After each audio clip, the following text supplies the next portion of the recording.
की जय हो। भगवान का विवाह हो गया, हम लोगों ने दिव्य कथा का श्रवण किया। आज हम अपनी वाणी को यही विराम देते हैं। काफी विलंब हो गया, सब लोगों के मुंह पर थोड़ी बहुत चिंता की रेखाएं हैं, कोई बात नहीं, कल इससे ज्यादा लेट हुई।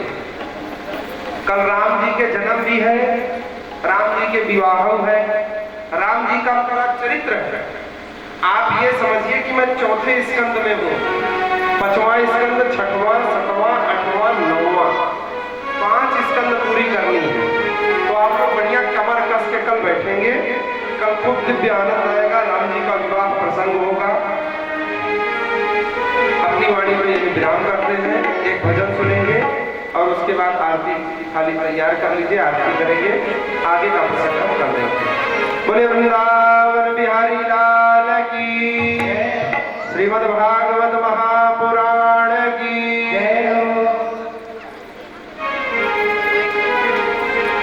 जय जय भोला भंडारी, बसहा बैल के करेला सवारी, तुझे देवी अपनी गति सला हो बोले बाबा डमरुआ पर